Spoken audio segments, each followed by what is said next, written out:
something's coming at you. You're either trying to defend yourself or whatever, and you strike a student, it's toast, right? Yeah, you're right, and it's amazing. And you and I can both think of some of the things.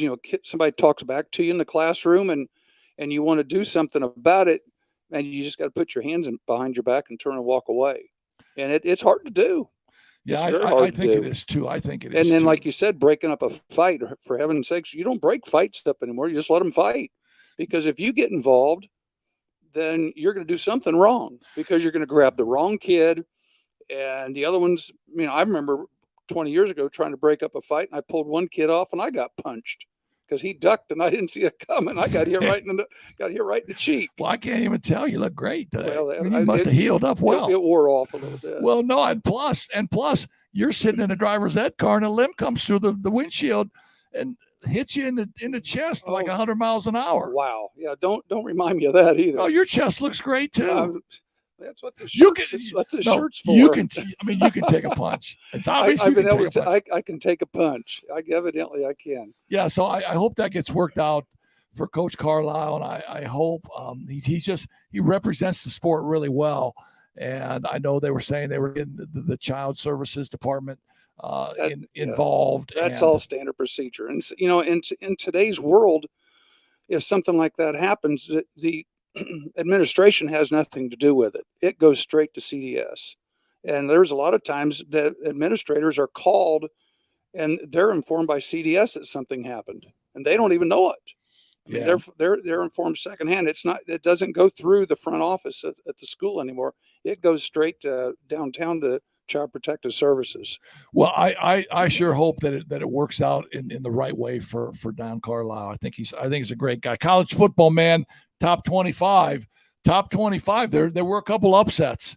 I liked this game. Number 3, Florida State is kind of having a renaissance season again, and Boston College really takes him to the brink, 31-29. Had a chance to watch some of that, and you're right. It was a close game, closer than it was supposed to have been.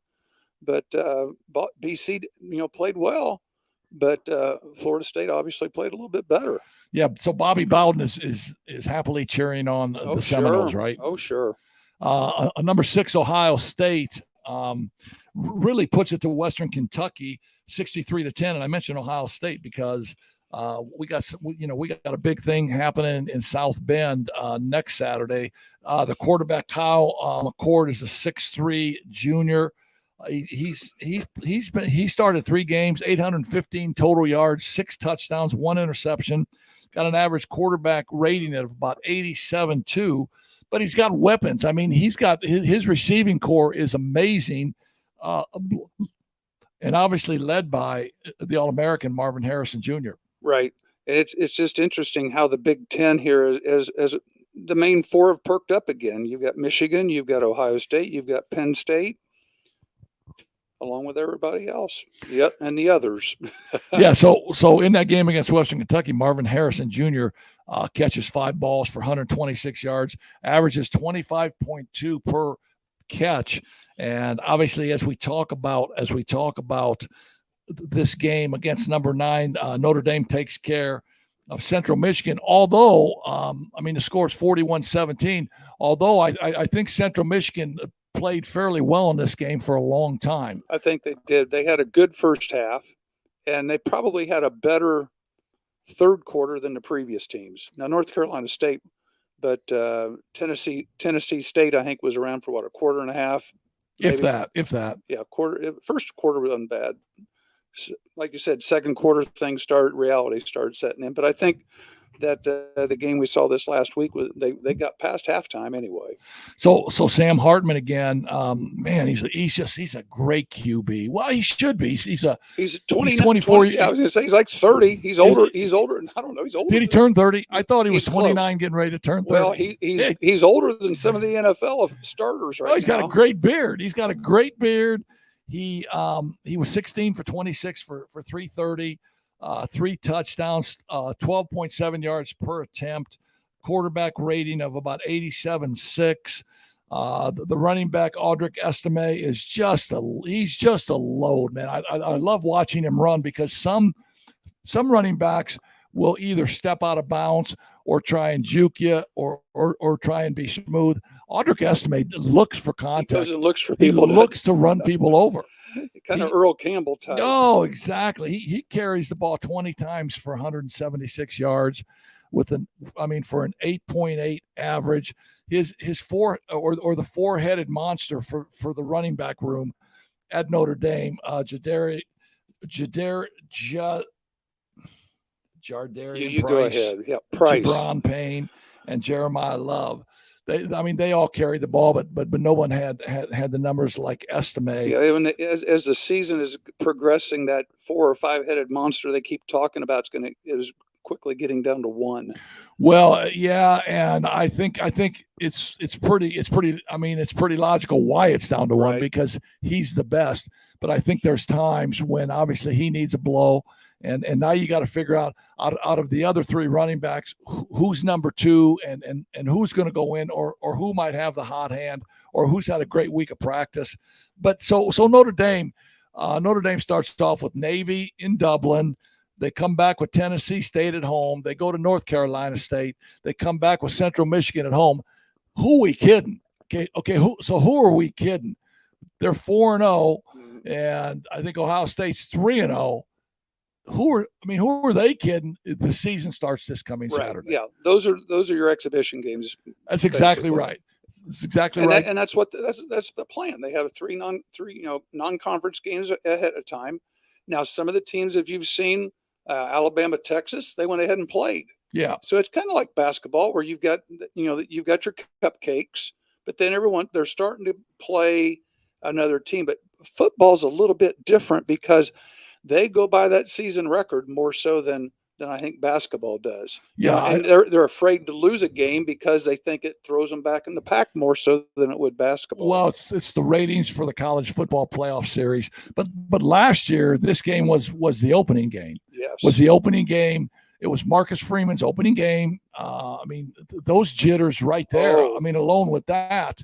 Plus, it was his Ohio State team. Yeah, he's an Ohio State grad. And so that put Notre Dame in a hole, so to speak, right off the bat. But now this year, I think the schedule makers, most notably the athletic directors at both schools, put a couple tomato cans in there early, and both teams were able to get their feet wet. But now Saturday night at 7:30, I think it gets going for real. And, we're going to have game day here all day Saturday, right? Has that been decided? Yeah. Okay. Yeah. Here in SB in South Bend, game day. There'll be game day right there in front of the pond, not the pond, the lake, the fountain right there by the library. Yeah. That's so where they do all that. Okay. So, so if you went tailgating last Saturday, you're obviously going to go tailgating this week, right? Well, believe it or not, my wife has me planned. We have a wedding reception to go to Saturday afternoon, so it should be over about 7:15.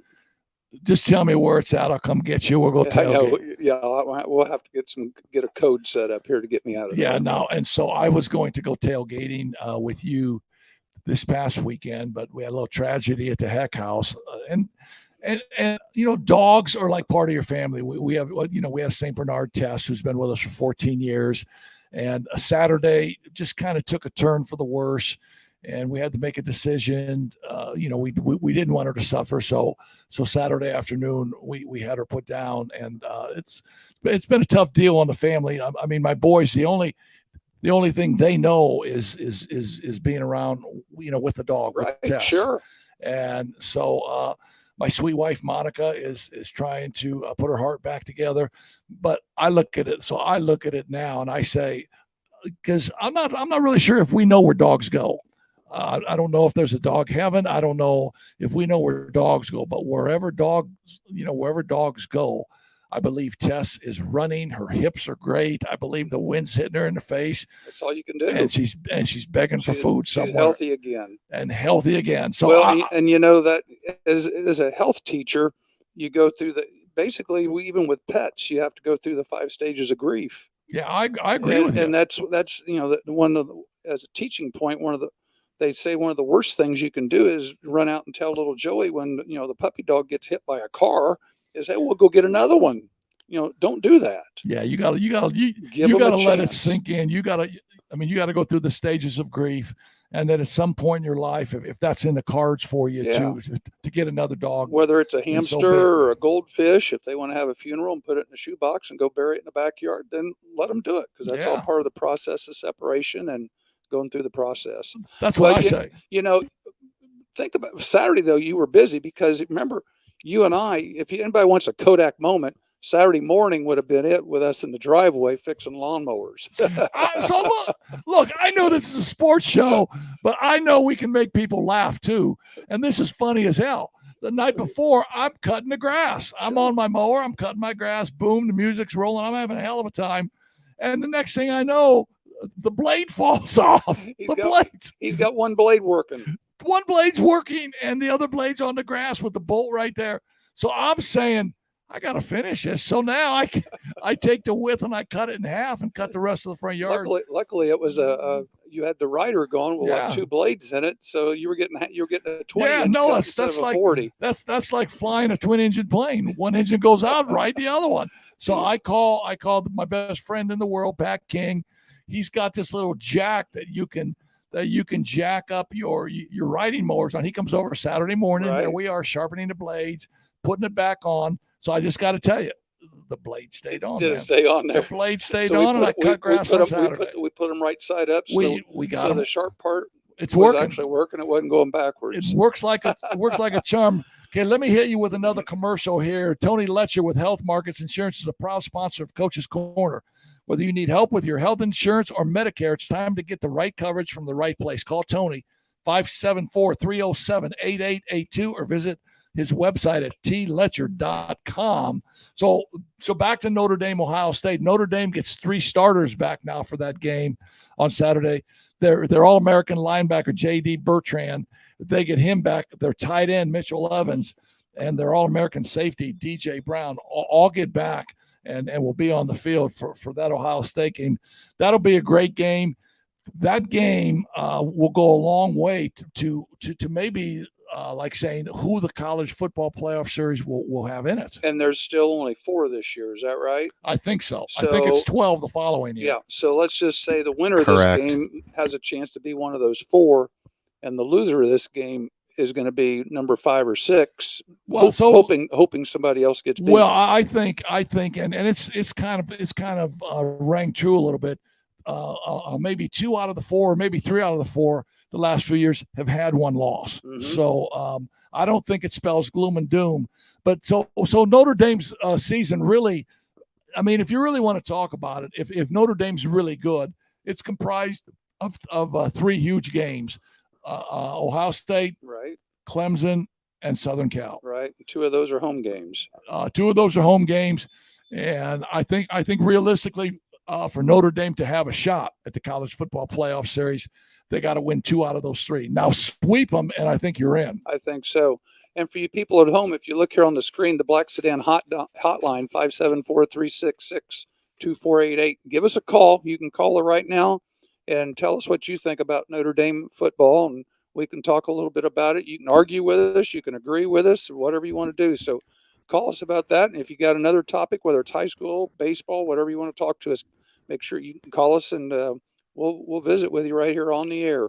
Yeah, or you can leave a comment and I'll throw it up on the chat. 2 upsets. Number 10, Alabama, 17-3 against South Florida. When was the last time you saw an Alabama team beat South Florida? Only 17-3, and the halftime be 3-3. Well, and I didn't see any of the game, but from what I understand, basically they were having tryouts at quarterback. They said that the previous starter, he didn't play at all, and they bring Buckner, their Notre Dame boy. They give him the first half, and he wasn't very good. So then they had the third quarterback come in and play the second half. So Tyler Buckner goes 5 for 14 for 34 yards, has a QBR of 15.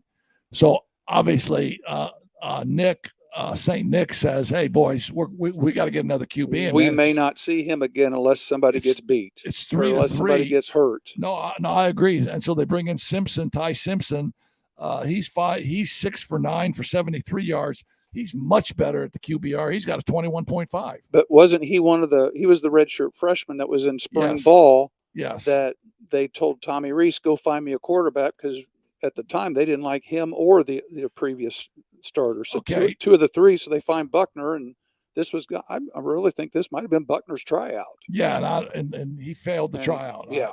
I mean, I'm a coach. You're a coach. I feel for players, but especially at Alabama, you got to produce, man. Come on. I mean, he knew he was going to start. Yeah. And it just, for whatever reason, it didn't go. Yeah, and he didn't start against Georgia. He started against South Florida. Right. And what that tells me is parity in college football now is getting much better.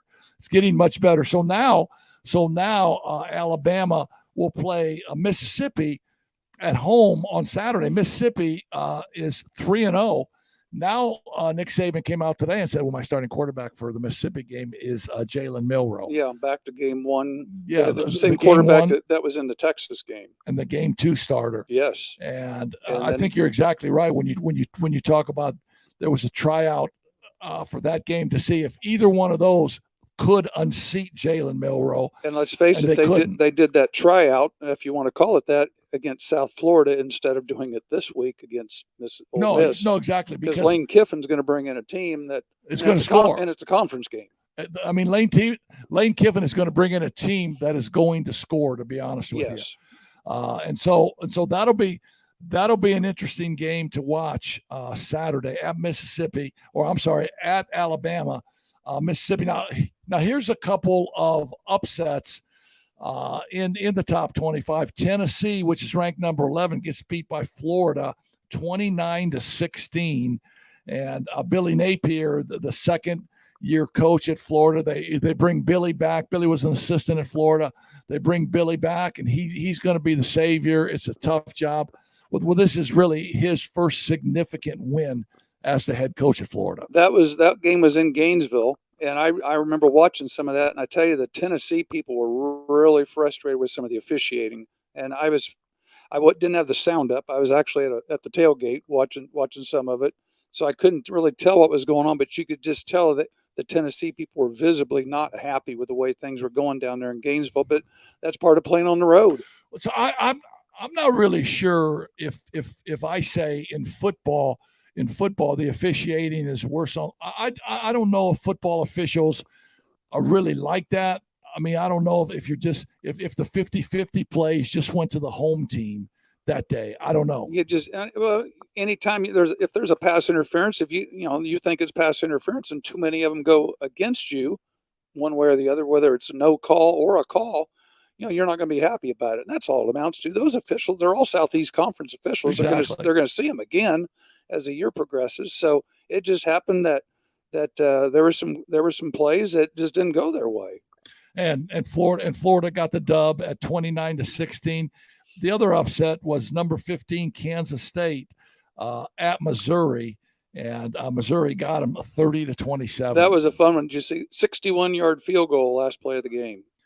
Lou the Toe Groza, 61 yards from the Cleveland Browns, wore a flat-toed. A square-toed shoe. I had one. Lou the Toe, you did? I had one. Yeah, I had one of those. High school and college. I did that for kicking. Lou the Toe Groza. Now, who's the guy that kicked for the Saints? I know the name. Let me give you this quiz and see if this is a Prevagen moment or you got this. No, his last name starts with a D. Okay, who was it? He had that half a foot. Looked like a brick. Dempsey. Yeah. Last name was Dempsey. Tom Dempsey. Tom Dempsey. Not Jack. What? Tom. He he kicked what, a 61, 62 yarder? 63, I believe. A 63-yarder. Yep. And back in that day, that was the goal post was at the goal line. Yeah, and so that was head on. That's not soccer. Yeah, that's straight on. That's straight on with a half a foot and the flat square toe. And the square toe. Mm-hmm. Wow. So this is not a Prevagen moment. You were really good. I got that one. You were really good. And then you go Colorado is at home against Colorado State. So Colorado State was a 23.5 dog, man, underdog. And they played Colorado really well. And if not for a 98-yard drive in the last 2 minutes and 6 seconds by Colorado State would have engineered the upset. They were behind most of the game. They were behind. Now, that was a late game. It didn't even start till 10:20 here, our time. So, I mean, it was like 1:30, 2 o'clock when that ended here local time. So that was one of those where you get up to go to the bathroom and just check the scores, go, oh, they're still playing. Let's go watch it. They're still playing with 30 seconds left in regulation. Shadir Sanders throws a 45-yard touchdown pass, and then they get the 2-point conversion to force it into overtime. And then they win in a couple of overtimes. That went 2 overtimes. I think they scored, went for 2, and then Colorado State threw an interception in the end zone, and that game was over. And so Shadir Sanders is 38 for 47 for 348 yards, 4 TDs, 1 pick. I mean, just continues to play well. His brother Shiloh Sanders, a cornerback, had a pick six. He had a pick six of about 80 yards for a touchdown. I think that was their first touchdown. I think I saw that one before I went to bed. I mean, what? So again, we talk about Notre Dame season beginning this weekend against Ohio State. Colorado season begins this coming weekend also with a game against Oregon. Oregon. They go to Eugene, I believe. And Oregon's 3-0. And then the following week they play Southern Cal. So now we'll really see what the real deal is with Colorado. But I tell you what I have seen. It's proven to me that Deion Sanders can come in and play the system almost like John Calipari did. When John Calipari took those one and dones at Kentucky. Same idea. So Deion Sanders isn't breaking any rules. He's bringing portal guys in. He's bringing transfers in. His son and his players that played for him at Jackson State followed him. I'm sure there's NIL money involved, but that's the name of the college game today, and he's doing it to perfection. After the spring game, he got rid of 26 players, right, and brought in 26 new players after the spring game. And if you think about it, what's going on in college football right now is very similar to the one and dones. It just happens it's with a different age group of kids, because basketball was your freshman coming straight out of high school. And right now, football, they're going to other places and finding unhappy players, we'll say, players that aren't getting the playing time that they think, and you're getting graduates that are in their 5th or 6th year, plus guys that have been sitting on the bench for a couple of years, or like Buckner down in Alabama. Is he gonna redshirt, and will he go someplace else now? No, I think you'll see him in the transfer portal. We have to pay a couple bills here and talk about some great sponsors here. We're going to do our Frick's Driving School at the end of this, and we have a nice little segment with our Frick's Driving School commercial here. But let me get going again with Tony Letcher with Health Markets Insurance, a proud sponsor of Coach's Corner. Whether you need help with your health insurance or Medicare, it's time to get the right coverage from the right place. Coach's Corner is obviously brought to you by the Black Sedan Band, the Hotline. There are our bumper music, Hahn Funeral Home. The loss of a loved one can leave you with lots of unanswered questions. Stop in and see the great professionals at Hahn Funeral Home. Hahn Funeral Home is located at 505 West 8th Street in downtown Mishawaka. You can call them anytime at 574-255-1474, or stop in and get the answers from the local funeral professionals about all of your funeral needs. Hahn Funeral Home's a family serving families. And when I say family, my son Aaron, a.k.a. Bugsy Hecklinski, that's right, works at Hahn's Funeral, and he tells me how professional and how great they are. The Frick's Driving School, obviously, has been named the best driving school in Michiana. Frick's was started in 1960 and located on Edison Road in Mishawaka. If your child is 15, call Frick's at 574-256-2881, or get a hold of Coach King. You can. That's Coach right. King's a driving instructor. I'm working tomorrow. He's a driving instructor. He taught me how to drive. I'm working tomorrow. Every time my wife says, Ronnie, you don't know how to drive, I say, call Pat. Yeah. Talk to Pat about that. So we are now going to talk about this Washington game, and we're going to it's our Frick's game. It's our Frick's road game of the week, right? That's right.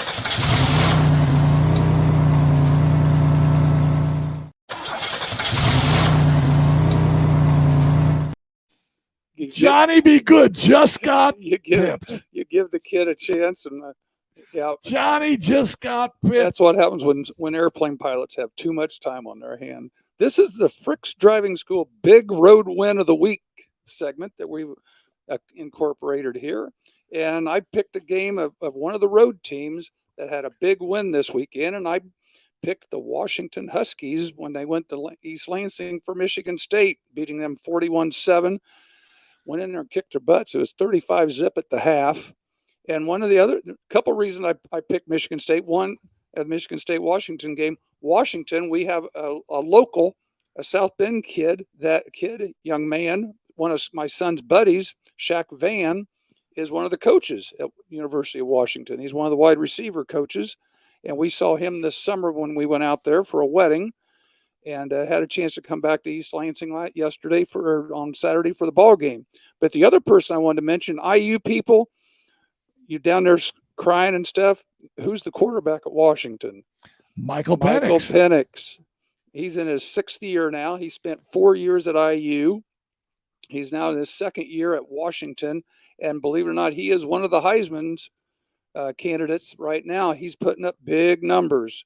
He was 27-35 for 473 yards and 4 touchdowns Saturday at Michigan State. As I said, he's the former IU quarterback, transferred to Washington last year. He spent 4 years at IU, and the problem he had at IU, he couldn't keep him healthy. And maybe that was a lot because he didn't have people in front of him to protect him. Who knows? Yeah, he didn't have offensive linemen that understood that he's a mobile quarterback. He's a lefty. He's a lefty. He's a lefty. So it's not your left tackle, it's your right tackle that has to be strong, because he's going to his left, and that's his blind side. And obviously the Washington offensive coaches do a great job of understanding that. 6'3", 215.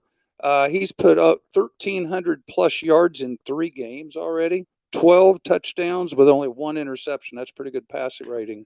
That's not a QBR rating of 21 like Ty Simpson had at Alabama. Yeah. So that Washington is our road team of the week, sponsored by Frick's Driving School. That's a great segment, Pat. Talk about some local football a little bit, maybe. Well, we can talk some. How about we talk some high school basketball? Not yet. High school football.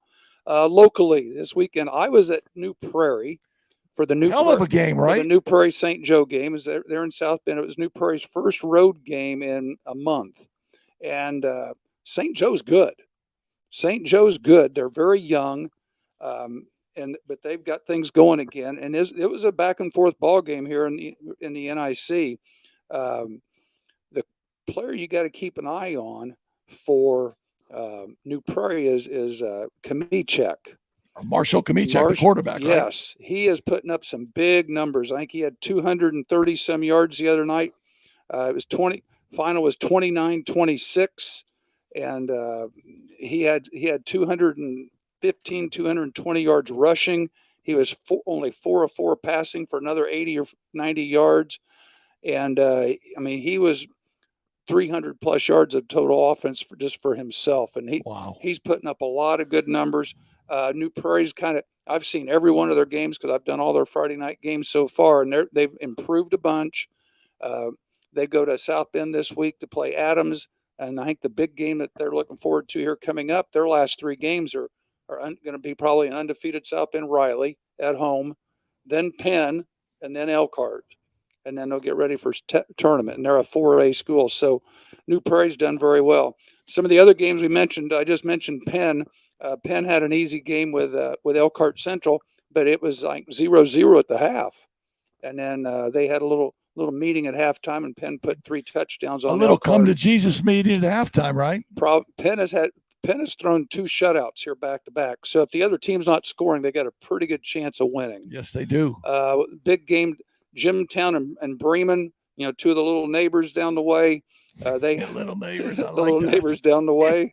But Jimtown 35-24. Adams and Marion had an overtime game. Marion 13-6. Had Clay and Washington. They honored the 1973 state champions from South Bend, Washington at the game the other night at School Field. And quarterbacked by who? Washington quarterbacked by who? Tell me. Alan Zepka. See, I didn't know. Big Al Zepka, man. He went to Ball State, had a nice career at Ball State. That's the west side. That's 73. That's the west side, man. Right. And Doc Strzelecki, is that right? Yeah. Yeah. I play golf with him every Wednesday. Yes. He and his brother Lenny. He was on that team. He's reminded me of that. Yes, he was. Pat Deca. Pat Deca was a good friend of mine. Pat Deca was on that team. They had a great team. So they had that, and the reason I was kind of curious because that was my senior year, because the fall of '73, they beat the teams that beat us, because we lost to Richmond, we lost to Cathedral, and then 2 weeks later in the tournament, I think Cathedral had to play Richmond, and Richmond had a guy named Vegas Ferguson. Scored 3 touchdowns for Notre Dame in the Sugar Bowl. That game quarterbacked by Joe Montana. Notre Dame beats Texas with Earl Campbell running the football for Texas. Notre Dame skips over Ohio State. Notre Dame was ranked 5th. Ohio State was ranked 3rd. Ohio State wins their bowl game, but the pollsters thought that Notre Dame's was a bigger upset. And vaulted Notre Dame to number 1 for the national title. Wow. Richmond also had a guy named Marty Lundy. Marty Lundy, one of the fearsome foursome with the Los Angeles Rams. That was his son. Along with Rosie Gribby. Yes. Marty was my age. He played at Richmond. Lamar Lundy was his Lamar father. Lundy, who went to Purdue. Yes. So anyway, there's a little trip down memory lane for you. That's a trip. That's a we got the Fricks road game of the week. We need a trip down memory lane. We need to get a sponsor who wants to sponsor us and be our trip down memory lane. And I talked to one of my girls there in Anderson today and told her that they need to start doing some reunions there at Anderson. One that'll get some people back in the bleachers, but football, we were 9-1 that year. I don't think they've ever had a 9-1 football team since at Anderson. The basketball team was pretty good. We were 26-1. And baseball, we went to the Semi-State in baseball, and I don't think they've been to the Semi-State in baseball. What a class you had. So we had a good group of people, and it'd be a great opportunity to get some of those guys back into town. And, at our age, and there's still a few of us walking around. Yeah. So who does St. Joe got this week? Do you know? Yeah, I've got that written down here. Let me get through the other night's games. I've got the Duneland scores. Crown Point's really playing well. Crown Point's numbers 5 and 6A, like Central, Merrillville, Valpo are all winners. Your Northern Lakes, Mishawaka had a good game. Northridge, Warsaw, Concord were all winners. Down, statewide, you've got Fort Wayne Snyder at 5A, Valpo are 1 and 2. East Central and Kokomo are 4As. Chatard and Roncalli. I've got some games coming up this week too. Here, let me look at that. You're talking about. Well, you got a big game between Mishawaka and Warsaw this week. This week. You're like I said, we got New Prairie, Adams, Penn and Marion, St. Joe, Elkhart, Washington and Riley, Concord, Goshen, Northridge, Wawasee, Plymouth. But the big game is Warsaw and Mishawaka. Yeah, Bart Curtis, the ex head football coach at Mishawaka, is now the football coach at Warsaw. So both Bart Curtis's Warsaw team and Keith Kinder's Mishawaka team run the option offense. The same thing, yeah. And it won't take very long for that game. And they all know it. So it will really be whichever teams are the most physical in the trenches, I think. And Mishawaka's throwing the ball a little bit now. Brady Fisher threw a couple touchdown passes against Plymouth the other night. Had over 200 yards of offense 2 games ago. So Mishawaka, so whether they're throwing the football in big games, that's yet to be seen. But it's and if they do or they don't, Warsaw has to prepare for that. Yes, they sure do. And so that takes a minute of their preparation away from the option. And Warsaw is in 6A. They're ranked number 10, and Mishawaka is in 5A. They're ranked number 7. So, like you said. It should be, and that game will be for first place. Northridge has 1 loss, and here's the surprise: Northwood has lost 2 games in a row. Yeah, with a couple Division I players, they have a wide receiver going to Georgia. I think they have another player going to Michigan. A couple of D1 prospects, and everybody thought Northwood would be the cat's meow. Would run the table, but they had 5 turnovers the other night against Warsaw, and Warsaw put a whooping on them. Yeah, I mean, I think it was 3 touchdown ball game. Well, I think that'll be a really good game to watch. I like that St. Joe Elkhart Central game. Elkhart Central either A, must have some players returning from injury or whatever to play Penn to a standstill at halftime, right? Because early on they struggled big time. They're just having trouble putting points on the board. And we'll see if the Indians are for real now. If the Indians can go to Elkhart, right? That game's at Elkhart, and just really happy for Ben Downey. Ben Downey is the former head football coach there. Gave it up to spend some time with his family. Kids got bigger, got older. One of his kids said, "Dad, come on back and coach football." He's a sophomore. Yes, yeah, he's good, pretty good wide receiver. He's a good player, and so happy for St. Joe. Now I can't call them the Indians, can I? I was getting ready to correct you, but you did it yourself. I mean, we were calling them the other night. I don't know if I was out of line. I was calling them the Joeys, the St. Joe Joeys, and then I was going to use a kangaroo as their mascot because how's that for creativity? I got to get a hold of my boys and tell them where Pat King lives, because when he hears the Joeys, the St. Joe Joeys, I think it should be the St. Joe Saints. Well, it's kind of like the St. John's Johnnies. St. John's Spartans. That's where I stole it. St. John's in New York. Oh, yes. I just called them the Johnnies. I like it. I said St. Joe Joeys. I can dig that. Hey, one other game in the Duneland. Valpo Crown Point for all the people up in the region. Valpo's number 3 and 5A. Crown Point's number 5 and 6A. God's country will be rocking this weekend. Big boy football. God's country will be rocking. Now, let me ask you this question. Have you ever been to the Coney King in East Chicago? No. The Coney King's a great place for Coney dogs, and you pay for 8 and you get 11.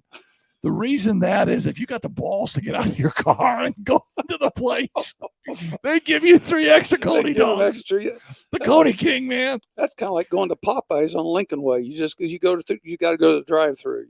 You don't go inside. Well, Popeyes is not the part of town where the Coney King is, and you get the guts to go in. They give you 3 extra. I like that. That's funny. I like that. I was going to mention high school this coming week.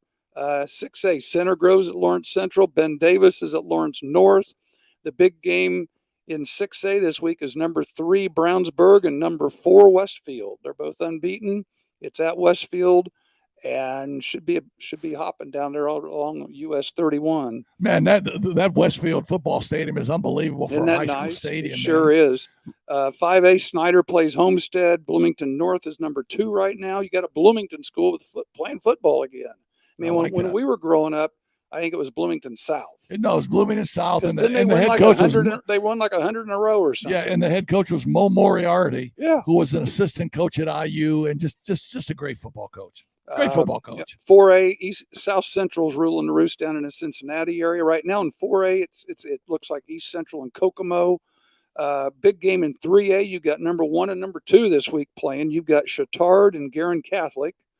So you got the Carmel Catholics and the Indianapolis Catholics playing each other. You got the Holy War going on. Yeah, right there. In Indy. Up here in this area at 2A, the best team up here right now is number 5 LaVille. They play undefeated Knox. The Knox Redskins. That's where I got my start. Yeah, I drew that in there. Knox at LaVille Friday night. Yes. That's all I know about high school football right now. All right, real quick, Big Ten a little bit. Then we're going to head into the Not For Long League, NFL. So Louisville beats IU 21-14. Louisville's 3-0, IU 1-2. But what came out of that game is IU thinks that they found a quarterback. Taven Jackson was 24 for 34, 299 yards, a TD, and they're pretty confident that they found their quarterback of the future. They will take on Akron this week at IU. Akron's 1-2.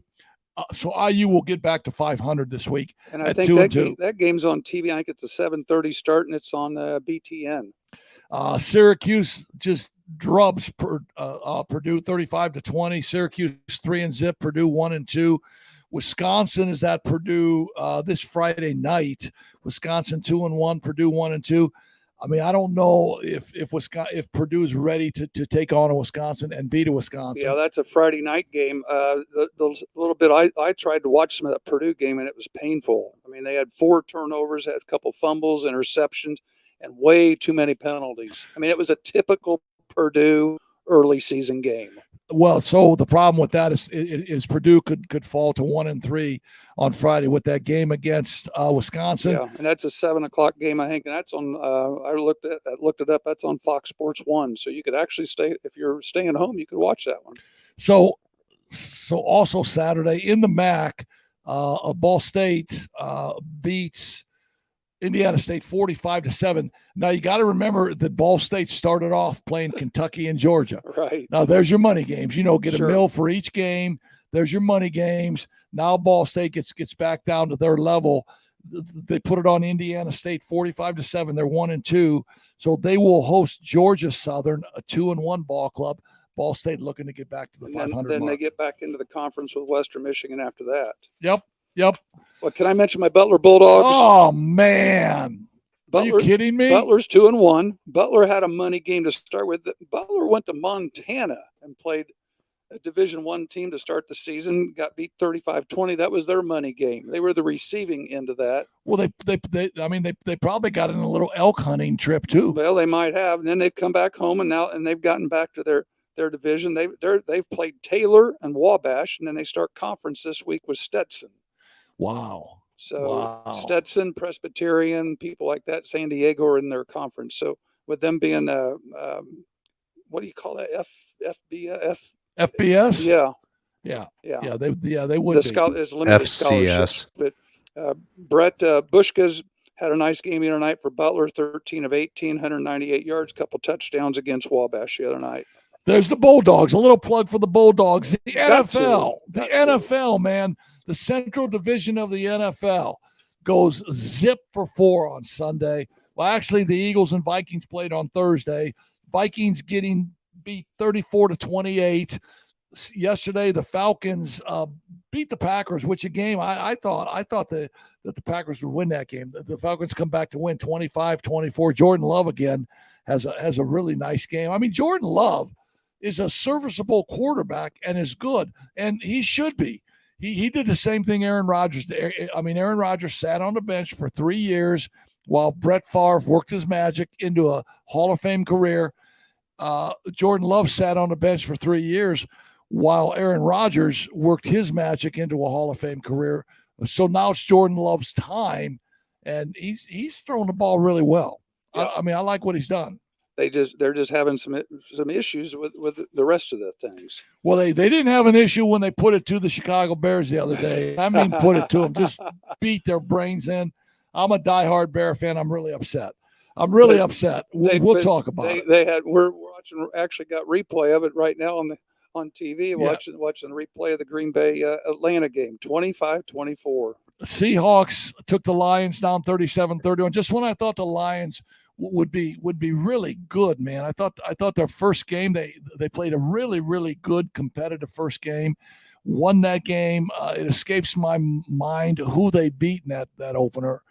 But they had to go out to Seattle this time. So first game on the road. Yeah. And they could beat 37. They put some points on the board. The Bears play the Buccaneers 27-17. They could beat Baker Mayfield. I mean, he's a recycled, retread NFL quarterback. He's played for 4 teams. He was the number 1 pick of the Cleveland Browns, 4 or 5 years ago. Mm-hmm. He comes in and throws for 317 against the hopeless Bears.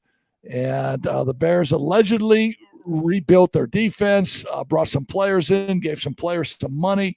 And it's the same old thing, actually. Justin Fields goes 16 for 29, 211, looks lost at times. Had a touchdown, but he had 2 picks. Yeah, he had 2 interceptions, one at the 3-yard line that they ran in as Chicago had the ball with 2:09 left in the game, down 3.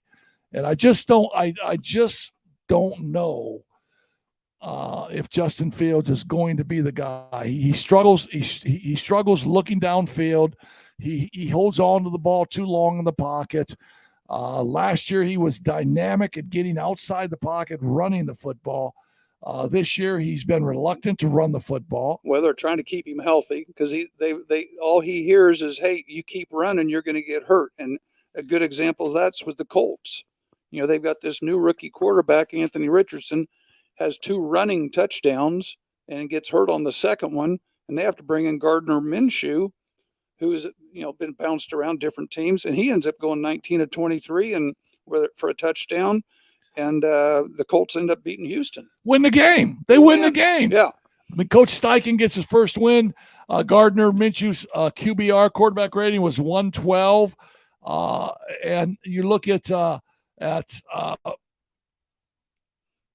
Richardson. I say Anthony Richardson was 6 of 10, but that was on the first half. But he rushed for 3 times for 56 yards. Zach Moss, the Colts running back, they got 88 yards out of him on 18 carries. So did the Colts find a running back? I don't know. Yeah, I think that whole thing's a mess with the running back from Stanford, Jonathan Taylor, that they have, and they can't get him on the field, and he doesn't want to play. He wants a new contract. They don't want to pay him. It's a mess. Well, go play football. We've already talked about running backs. The inventory is too big. Well, and you just Saquon Barkley, they just announced today he's going to miss the next 3 games with a high ankle sprain for the Giants. Yeah, so DeAndre Swift is the running back for the Detroit Lions. Last year, Detroit drafts a running back from Alabama. They also signed David Montgomery, so they say they don't need DeAndre Swift anymore. So DeAndre Swift goes to the Eagles, carries the ball 25 times for 175 yards against the Vikings. So running backs, I mean, they used to be in vogue. They used to pay running backs. Now they don't, because the shelf life for a running back is maybe 3 or 4 years. All the hits that they take. I thought it was interesting about Anthony Richardson. He took a huge hit in the end zone, scored a touchdown. And I mean, I knew as soon as I saw that play, the way the back of his helmet hit the turf, that he was going to have some issues. He plays 2 more series.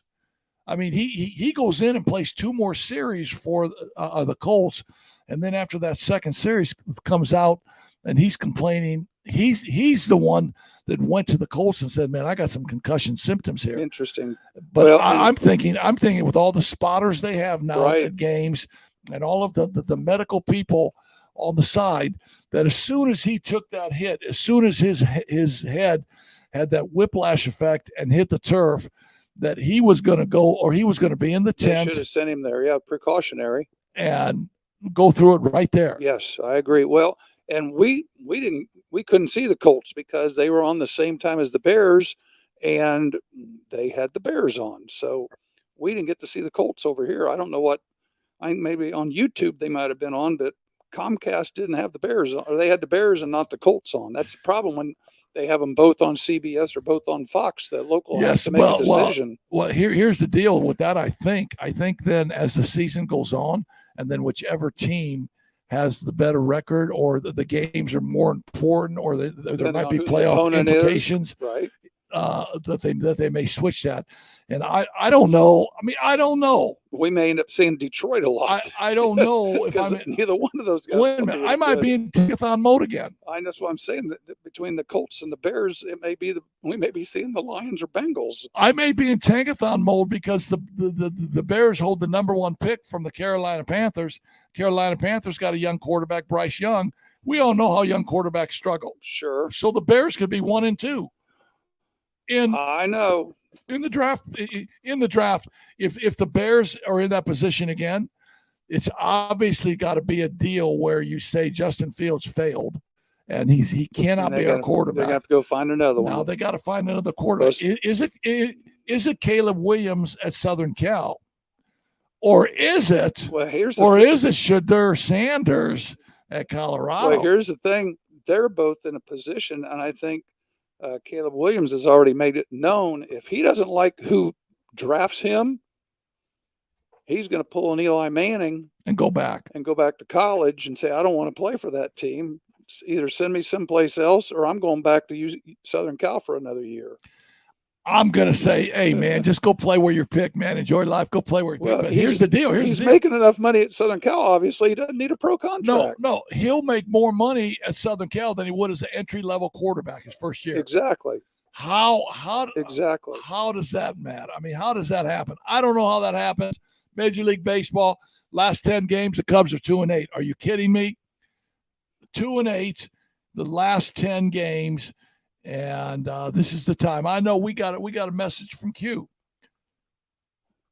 Q, how are you? We're reading it. Here's one from Mr. Harlan. What in the Bears' history leads anyone to believe that they can develop a quarterback? Linebackers, maybe. Quarterbacks. Yeah, no, we were. Thanks, Q. I mean, we were talking. Q and I were talking. Q came to Mishawaka last week. Oh, we did. Last Thursday, we went out to dinner. I had a show with Johnny Morrow and Nick DeChico, and Q came in town. And so Q posed a question to me. He said, let's talk about Dick Butkus and Gale Sayers in that draft that the Bears had, maybe in 65 or 66. And he said, what was the same problem that the Bears have today? I said, quarterback. I said the quarterback for the Bears at that time was Billy Wade, was Jack Concannon, was Rudy Bukic. And they all had and they all had one thing in common. In the immortal words of Johnny Wilson, they couldn't bust a grape. They couldn't bust a grape. They had one other thing in common. They could hand the ball off to Gale Sayers.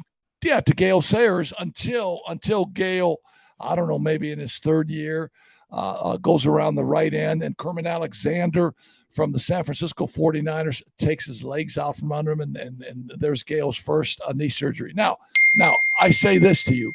How can I say, or you say to me, heck, what'd you have for breakfast? And I say, I don't know. But I remember in 1967 how Gale Sayers got hurt. Watched him limp off. Who made the tackle? Kermit Alexander. There you go. 49ers. You're right. There you go. And Q says, thanks or enjoy the root beer. Q brought me 2 6-packs of root beer from Jeans? From Jeans Root Beer. My and you'll be happy to know, Q, that Bugsy had 2 of them down before you hit 31. I'm just saying. Hey, that brings us to the end, man.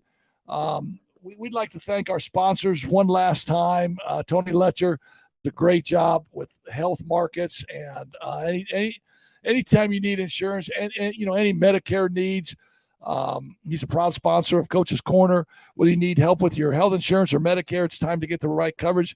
Give Tony a call at 574-307-8882 or hit his website up at tletcher.com. The Black Sedan Band, of course, we know. I mean, their music is amazing.